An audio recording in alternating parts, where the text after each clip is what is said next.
আমরা substitution reaction পড়ছিলাম। SN substitution আমরা আগের দিন SN2 রিঅ্যাকশনটা পড়ছিলাম।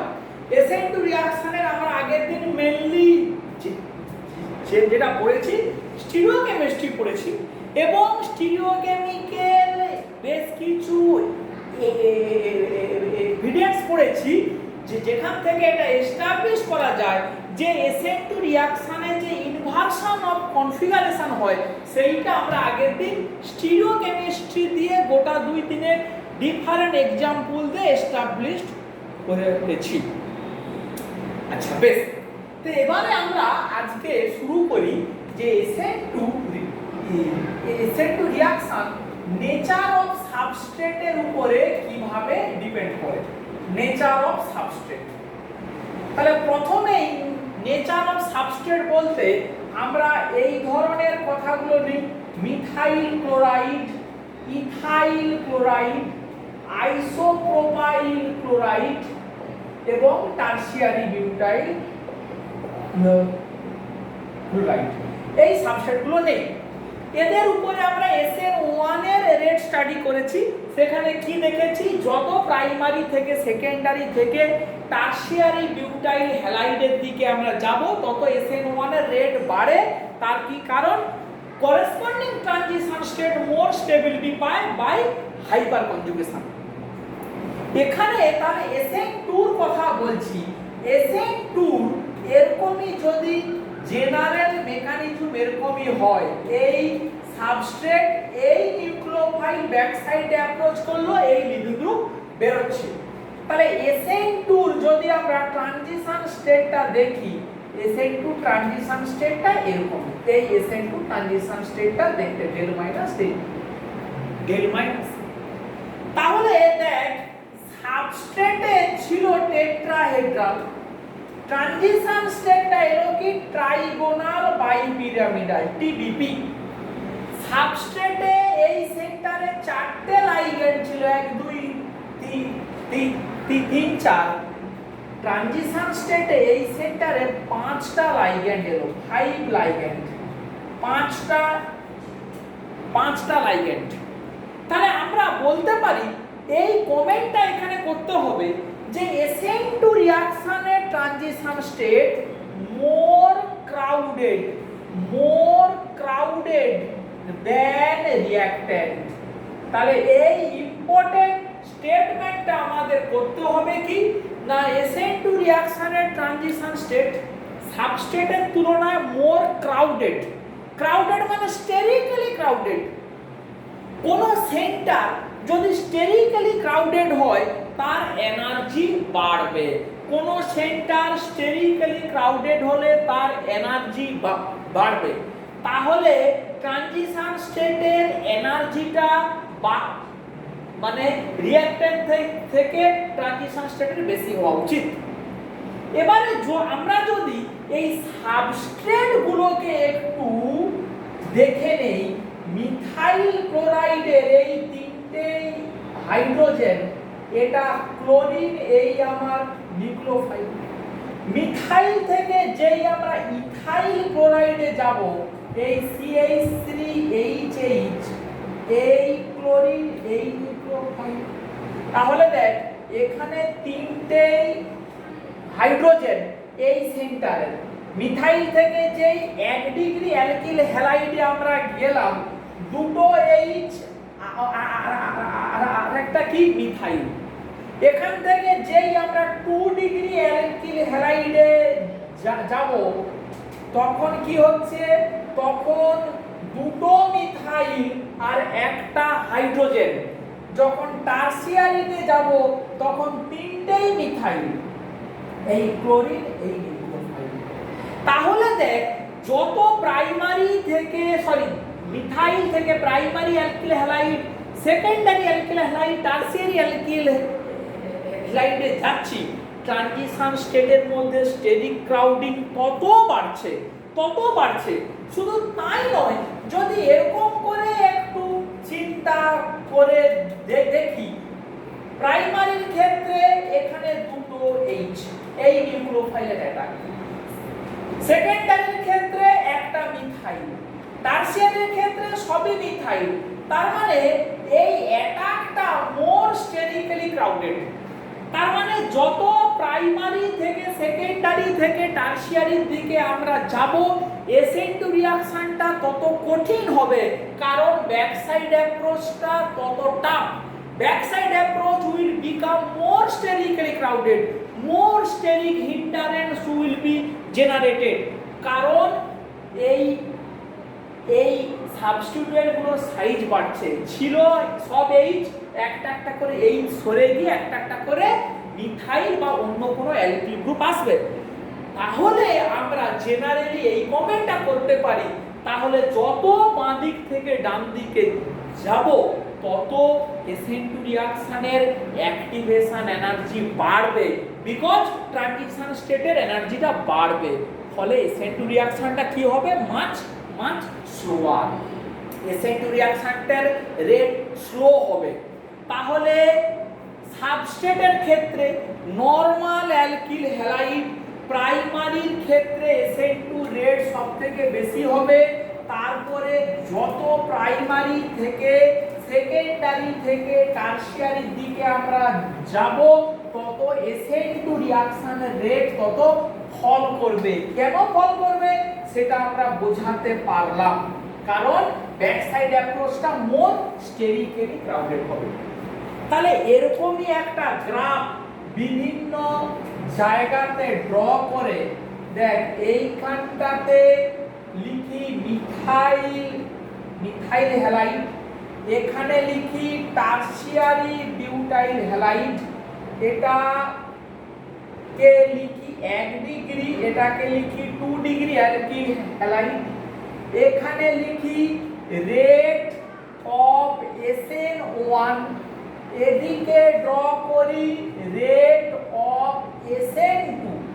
রেট অফ SN1 মিথাইল থেকে প্রাইমারি থেকে সেকেন্ডারি থেকে টারসিয়ারি যত যাব রেট অফ SN1 তত বাড়ছে, তত রেট অফ SN1 বাড়ছে। আর SN2 রেট যত মিথাইল থেকে এদিকে আসবো তত কমবে, ফলে এটা এদিকে আসবে। তাহলে কি হলো? তাহলে এই রকমই একটা গ্রাফ পাবো। মিথাইল থেকে টারসিয়ারির দিকে গেলে SN1 এর রেট বাড়ছে, আর যত মিথাইল থেকে টারসিয়ারির দিকে আসবো আমাদের তত SN2 রিঅ্যাকশনের রেট তত কমবে। এরকম একটা নরমাল গ্রাফ সবাই বলে, মানে সব জায়গাতে দেখায়, আশা করি তোরা বুঝতে পারছিস। তাহলে tertiary alkyl halide ideal substrate for SN1 আর primary alkyl halide ideal for SN2। আমরা এটা মোটামুটি ক্ষেত্রে একটা বুঝে নিলাম।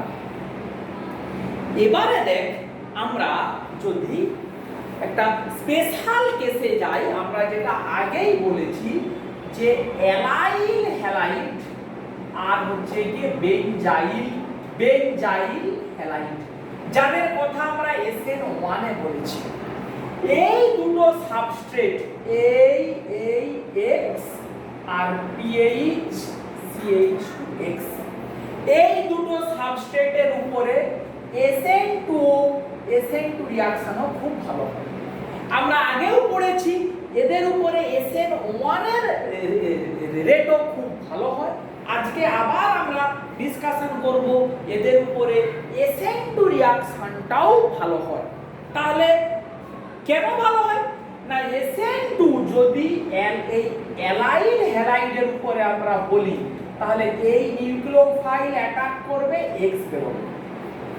ট্রানজিশন স্টেটটা কেমন হবে, এটাকে যদি এরকম করে লিখি CH2 ডবল বন্ড CH2X, এই সাবস্ট্রেট নিউক্লিওফাইল অ্যাটাক করছে, Xটা বেরোচ্ছে।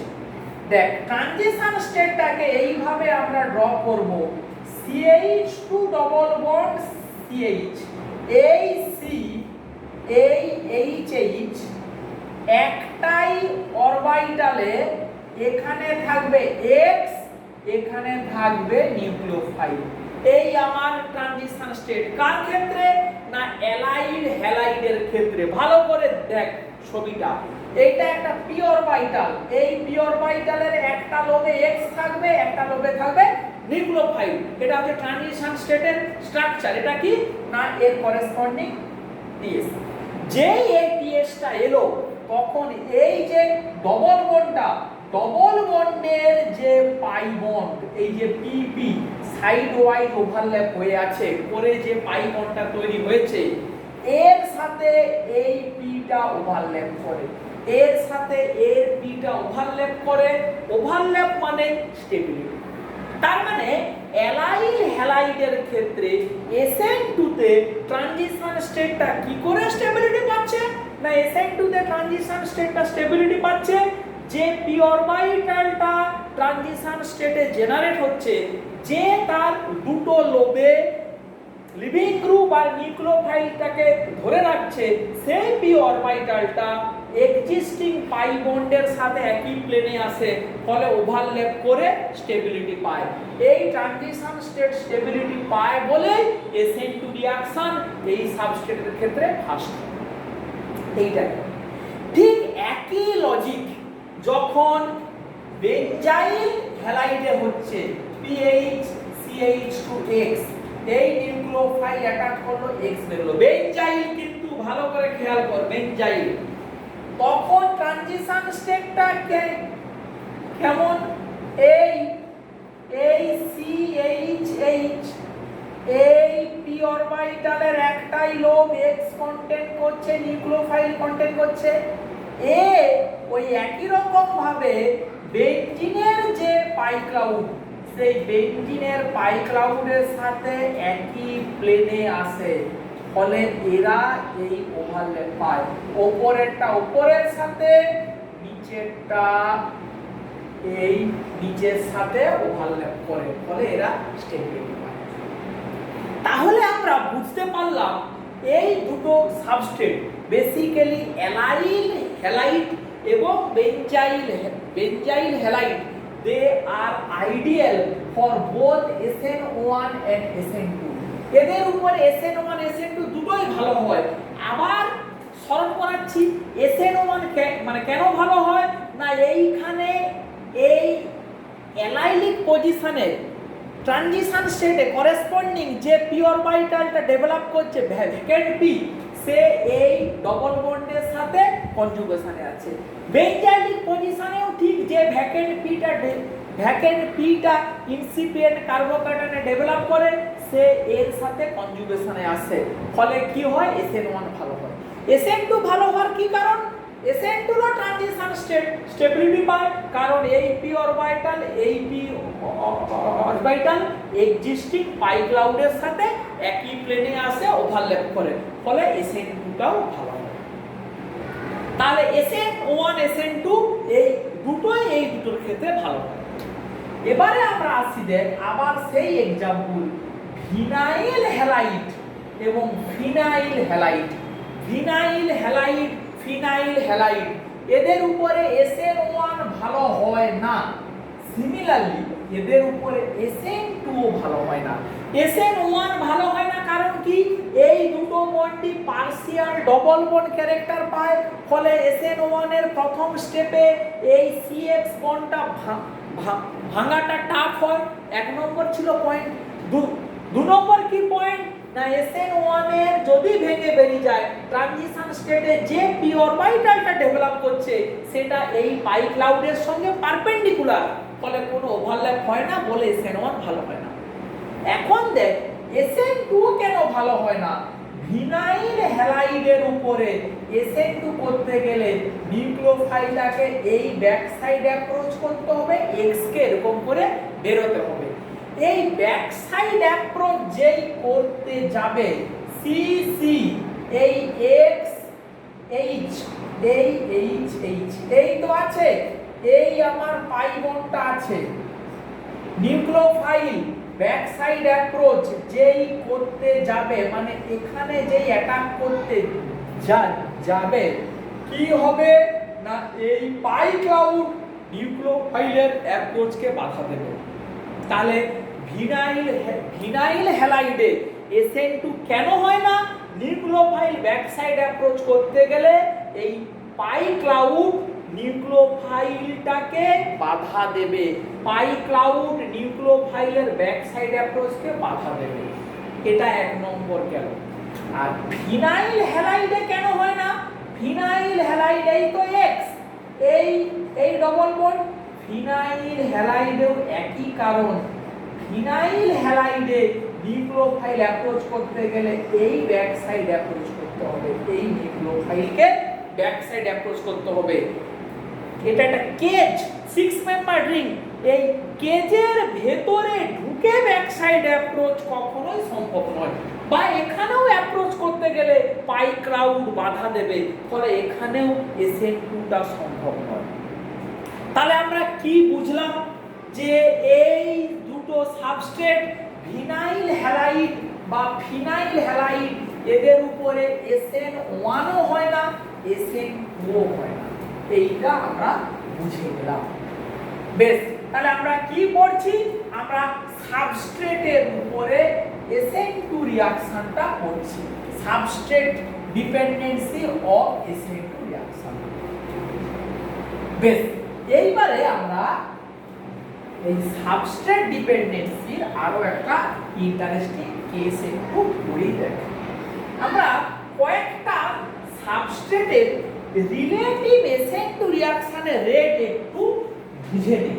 কয়েকটা সাবস্ট্রেটের রিলেটিভ SN2 রেট কি? সেই সাবস্ট্রেটগুলো না, ইথাইল ব্রোমাইড,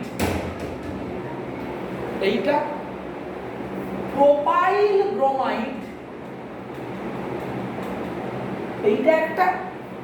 নেক্সট হচ্ছে আইসোবিউটাইল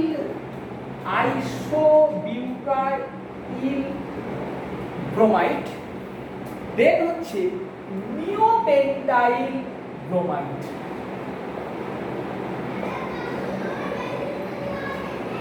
নামগুলো খেয়াল রাখতে হবে। ইথাইল ব্রোমাইড, এটা হচ্ছে এন প্রোপাইল ব্রোমাইড, এটা হচ্ছে আইসোবিউটাইল ব্রোমাইড, আর এটাকে বলা হবে নিওপেন্টাইল ব্রোমাইড। কি পড়ছি না, এদের উপর SN2 রিলেটিভ রেট কে রিলেটিভ। যদি এখানে হয় 1.0, এখানে হয় 2.8 × 10⁻⁻1, এখানে হয় 3.0 × 10⁻², এখানে হয় 4.2 × 10⁻6 কে রিলেটিভ SN2। তাহলে দেখ, মোটামুটি ক্ষেত্রে বলতে পারি এখান থেকে এখানে মোটামুটি বলতে পারি 10 ফোল্ড রিডিউসড হয়েছে। এই 1.0 থেকে 2.8 × 10⁻1, মানে এখানে 10 গুণ কমেছে। আবার এখান থেকে এখানেও দেখ 10 ফোল্ড কমলো, 10 গুণ কমলো, 10 ফোল্ড রিডিউসড। কিন্তু এখান থেকে এখানে 10⁻⁴ ফোল্ড কমেছে, মানে 10,000 গুণ কমেছে। এটাকে আমাদের ব্যাখ্যা করতে হবে। প্রথম কথা, প্রত্যেকটা সাবস্ট্রেটই কিন্তু alkyl halide. Each and every substrate are alkyl halide. এই অ্যালকিল হ্যালাইডটাই, এদের যদি ক্লাসিফিকেশন করা হয়, এরা 1 ডিগ্রি অ্যালকিল হ্যালাইড না 2 ডিগ্রি না 3 ডিগ্রি, এরা কিন্তু প্রত্যেকেই প্রাইমারি অ্যালকিল হ্যালাইড। এটা ভুল করলে চলবে না। কেউ ভুল করে বলে ফেলে এটা আবার 3 ডিগ্রি, না, ব্রোমিন CH2 এর সঙ্গে অ্যাটাচড, এই কার্বনটা একটা কার্বনের সঙ্গে অ্যাটাচড, ফলে এটা 1 ডিগ্রি।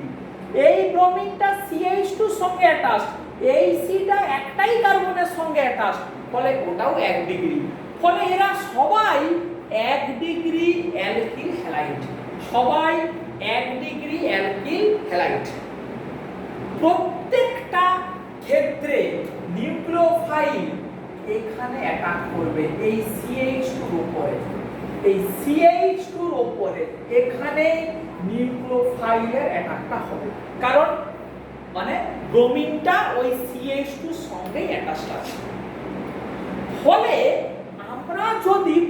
প্রত্যেকটার ক্ষেত্রে ট্রানজিশন স্টেটটাকে একটু ড্র করার চেষ্টা করি। এইখানটা প্রথমে এটা ট্রানজিশন স্টেটটা কেমন হবে, এই ডট ডট বিআর, এই dot dot nucleophile H H, এই সি, সি এর কে আছে এইচ এইচ এইচ। তাহলে আমরা প্রথমে ইথাইল ব্রোমাইডের ট্রানজিশন স্টেটটাকে ঠান্ডা মাথাতে ড্র করলাম।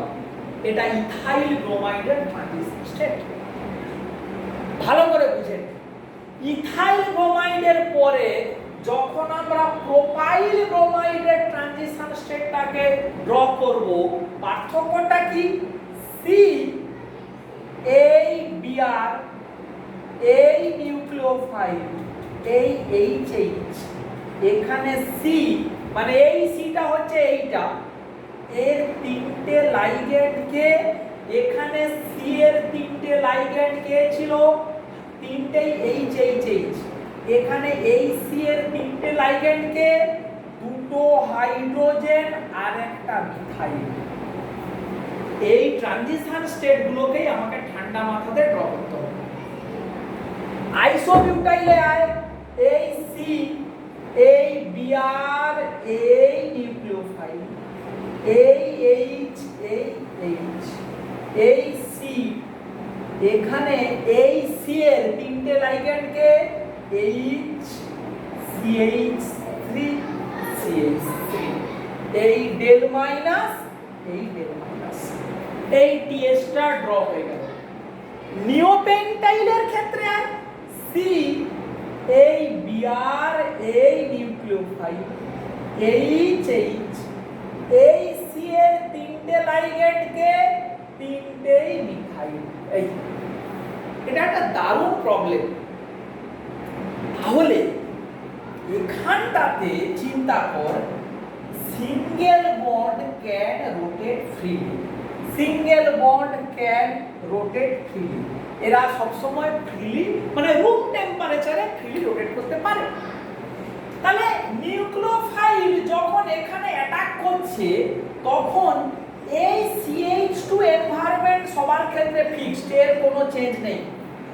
উপরের এনভায়রনমেন্টটা দেখ, নিউক্লিওফাইল যখন অ্যাপ্রোচ করছে, তুই একটু 3 ডাইমেনশনাল স্পেসে ভাব, এই কার্বনের তিন দিকে কে আছে HHH, ফলে এই বন্ডটা যখন রোটেট করছে, নিউক্লিওফাইল কার সঙ্গে ধাক্কা খাচ্ছে, এখানে হাইড্রোজেনের সঙ্গে ধাক্কা খাচ্ছে। এই কনসেপ্টটা ক্লিয়ার করে নিন। নিউক্লিওফাইল যখন এই সেন্টারে অ্যাটাকটা করছে, when nucleophile approaches to this carbon atom, তখন এই বন্ডটা তো সবসময় রোটেট করছে। তাহলে নিউক্লিওফাইল যখন অ্যাপ্রোচ করছে, ও কার সঙ্গে ইন্টারঅ্যাকশন মানে করবে, সব সময় হাইড্রোজেনের সঙ্গে। এই সব সময় এইচ, এই কথাটাই important. Nucleophile will always interact only with the hydrogen because এই কার্বনের তিনটে লাইগ্যান্ড কে আছে হাইড্রোজেন। আবারও বলছি, নিউক্লিওফাইল যখন এখানে অ্যাপ্রোচ করছে, তখন ও কাকে এখানে দেখতে পাচ্ছে, সব সময় এইচ। এই বন্ডটা যখন ফ্রিলি ঘুরছে, তখন একবার এইচ এ, একবার এইচ বি, একবার এইচ সি এখানটা আসবে। এই পজিশনে সবসময় কে আসবে, হাইড্রোজেন, আর কেউ আসবে না। এবং হাইড্রোজেনের সাইজ অনেক ছোট, ফলে নিউক্লিওফাইলের অ্যাপ্রোচটা কোনোভাবেই স্টেরিক্যালি বাধা পাবে না, বা SN2 রেট খুব ভালো। এটা এক মানে কিন্তু কম নয়, মানে এগুলো হচ্ছে রিলেটিভ রেট। এর SN2 রেট যা, সেটাকে এক ধরলে বাকিদের রেট এটা আসে। কে রিলেটিভ মানে হচ্ছে এইটা।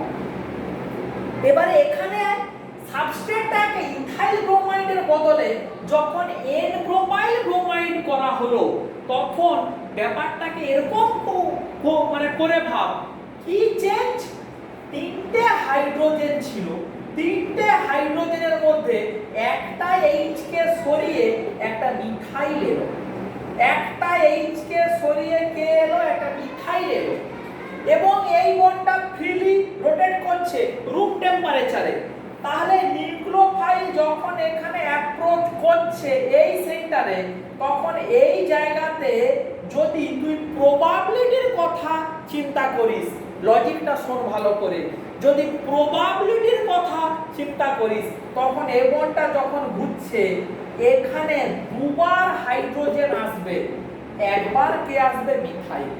তাহলে এইটা বন্ডটা সবসময় ঘুরছে, এখানে কে আসবে? একবার এই এইচ, আবার 120 ডিগ্রি ঘুরে গেলে কে আসবে? এই এইচ, আবার 120 ডিগ্রি ঘুরলে কে আসবে? মিথাইল। তাহলে লজিকটা কি বলছে? হাইড্রোজেনের তুলনায় মিথাইলের সাইজ অনেক বেশি।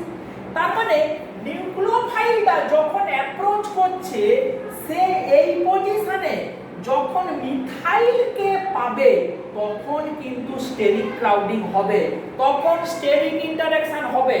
বাকি মিথাইল অ্যাপ্রোচ করতে গেলে এখানে যেই নিউক্লিওফাইল অ্যাপ্রোচ করতে গেলে এখানে যেই মিথাইলকে দেখতে পাবে তখন স্টেরিক ইন্টারঅ্যাকশন হবে, তখন ও এরকম করে ভাব যে অ্যাটাক করবে না, ঘুরে চলে এলো, অ্যাটাক করবে না, ঘুরে চলে এলো। কারণ কি? স্টেরিক ক্রাউডিং হচ্ছে, অ্যাক্টিভেশন এনার্জি বেড়ে যাচ্ছে, রিঅ্যাকশন রেট স্লো হবে।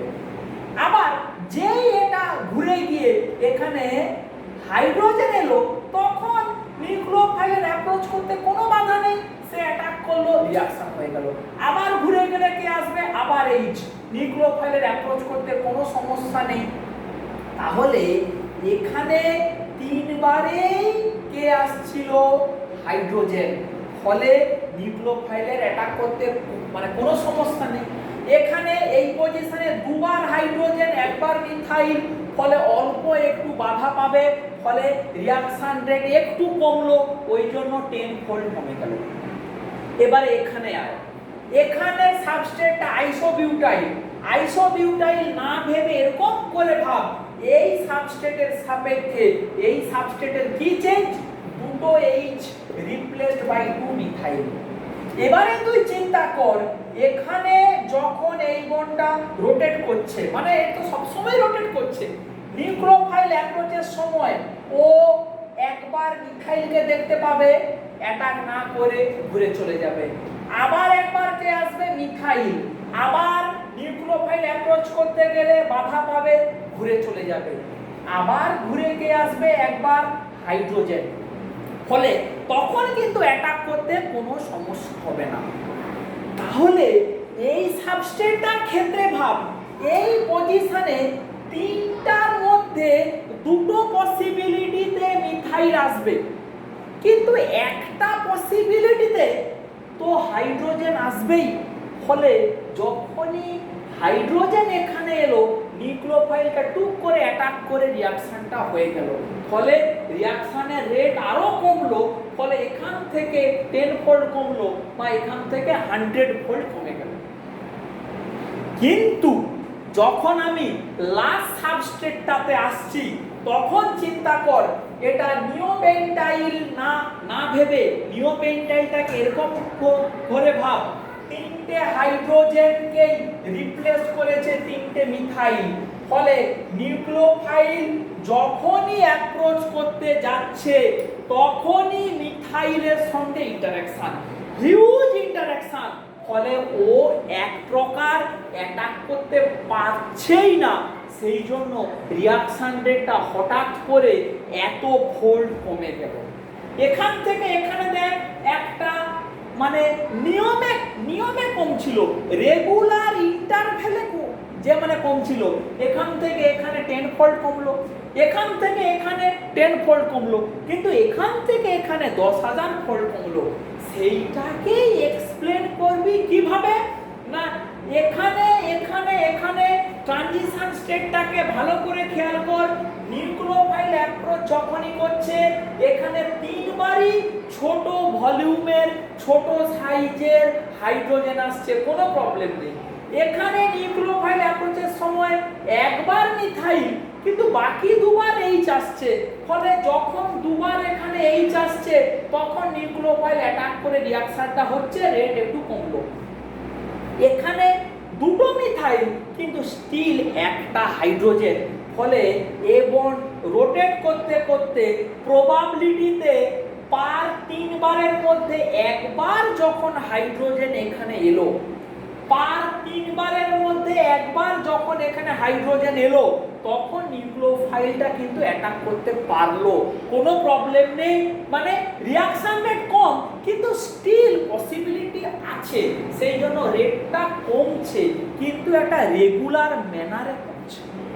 কিন্তু এখান থেকে যেই সাবস্ট্রেটটা এরকমই হয়ে গেল নিওপেন্টাইল, তখন কিন্তু প্রত্যেকবারেই এখানে মিথাইল আসছে, প্রত্যেকবারেই এখানে মিথাইল আসছে, ফলে নিউক্লিওফাইলের অ্যাপ্রোচটা একদম শেষ হয়ে গেল। মানে ও কোনোভাবেই অ্যাপ্রোচ করতে পারছে না, কারণ এটা রোটেট করলে প্রতিবারেই এখানে মিথাইল আসছে, বাল্কি আর মিথাইল বড় সাইজের, ফলে রিঅ্যাকশন একদমই স্লো হয়ে গেল বা হঠাৎ করে এত ফোল্ড কমে গেল। অনেক ঠান্ডা মাথাতে অনেক ধীরে ধীরে ব্যাপারটাকে বোঝালাম, ভালো করে খাতায় এঁকে এঁকে বোঝার চেষ্টা কর, স্টাডি মেটেরিয়ালে লিখে দেওয়া আছে, পড়ে শুনে এই ব্যাপারটাকে বোঝার চেষ্টা কর। খুব খুব ইন্টারেস্টিং এক্সাম্পল, প্রত্যেকটা সেন্টার প্রাইমারি অ্যালকিল কিন্তু SN2 রেট এরকম করে হঠাৎ হঠাৎ করে কি হচ্ছে, কমে যাচ্ছে, হঠাৎ করে, মানে রেগুলার ওয়েতে কমতে কমতে নিওপেন্টাইলের ক্ষেত্রে দুম করে কমে গেল। এই আর কি আজকে বলবো না, এই নিওপেন্টাইল নিয়ে একটা কথা বলি, যে নিওপেন্টাইলের ক্ষেত্রে তাহলে আমরা কি দেখলাম, যে SN2 রিঅ্যাকশনের রেট খুবই কম হয়। আবার নিওপেন্টাইলের ক্ষেত্রে SN1 এর রেটও খুব কম হয়। এই সাবস্ট্রেটটা CH3C CH3CH3 CH2I, নিওপেন্টাইলকে জল 100 ডিগ্রি সেন্টিগ্রেড টেম্পারেচার 48 ঘন্টা বা আরো বেশি করলে খুব স্লো রিঅ্যাকশন হয়, অনলি 7% প্রোডাক্ট পাওয়া যায় বা আরো কম হলেও হতে পারে, এটা এক্সপেক্ট করতে বলে।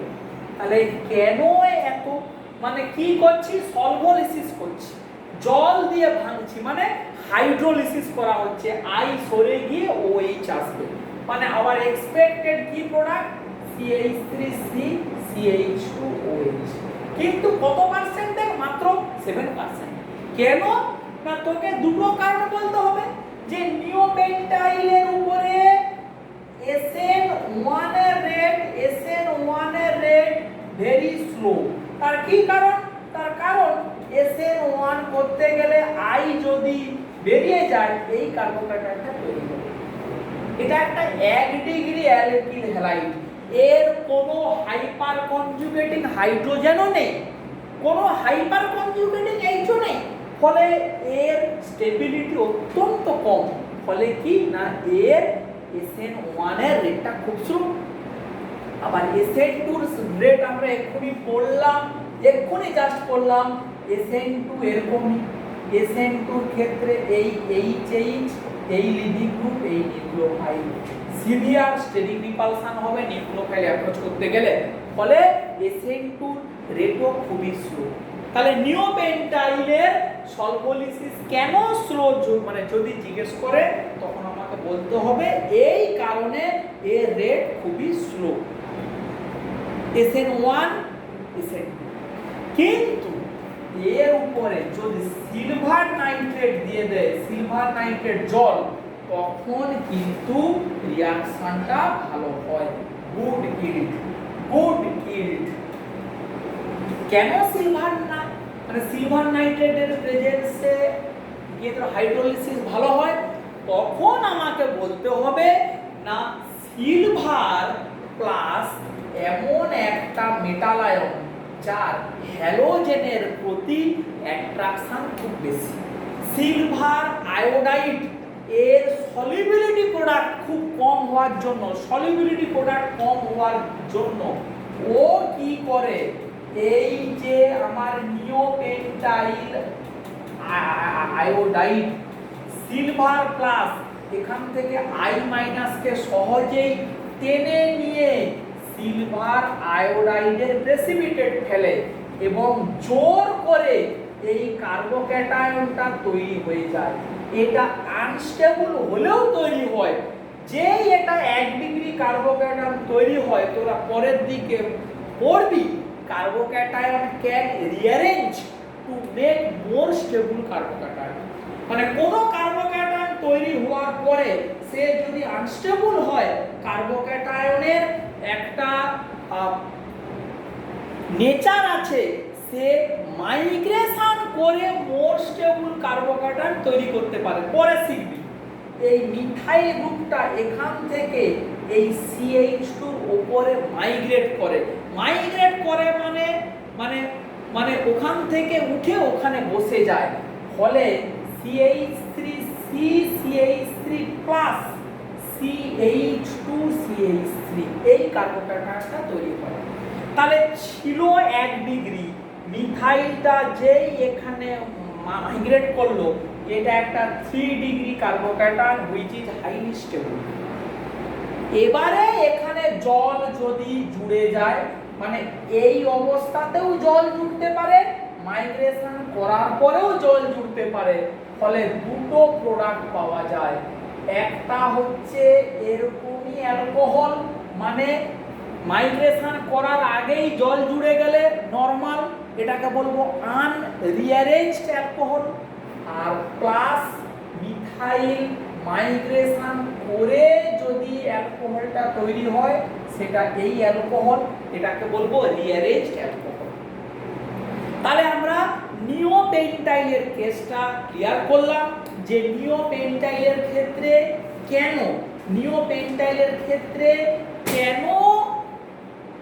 সিলভার প্লাস দিলে সলভোলিসিসটা বেটার হয়, আর যদি না দেওয়া হয়, যদি সিলভার না দেওয়া হয়, তাহলে কেন স্লো হয় বা হয় না সেটা আমরা এক্সপ্লেন করলাম। তাহলে আজকের ক্লাসটা আর আমরা বাড়াবো না।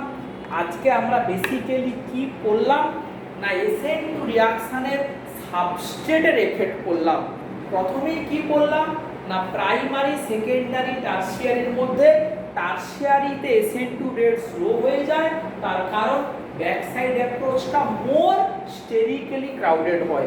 ব্যাকসাইড অ্যাপ্রোচ বিকেম মোর স্টেরিক্যালি ক্রাউডেড, ফলে TS এর এনার্জি অনেক বেড়ে যায়, ফলে রিঅ্যাকশন রেট স্লো হয়। এটা করলাম। আর আমরা কি করলাম, ওই প্রাইমারি অ্যালকিল ব্রোমাইড কিন্তু নিউক্লিওফাইল অ্যাপ্রোচ করতে গেলে ইথাইল, নরমাল প্রোপাইল, আইসোবিউটাইল আর নিওপেন্টাইলের রেট স্টাডি করলাম। প্রত্যেকটা ক্ষেত্রেই 10 গুণ করে কম ছিল, কিন্তু যেই আইসোবিউটাইল থেকে নিওপেন্টাইলে গেলাম 10,000 গুণ কমে গেল। সেইটা আমরা এক্সপেক্ট করলাম যে কেন এটা কমে গেল।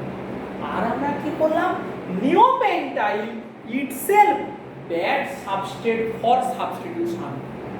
কেন SN1 ভালো হয় না, কারণ কার্বোক্যাটায়ন আনস্টেবল। SN2 ভালো হয় না, কারণ অ্যাপ্রোচ করতে গেলেই ওই নিওপেন্টাইলের এই তিনটে মিথাইল স্টেরিক্যালি বাধা।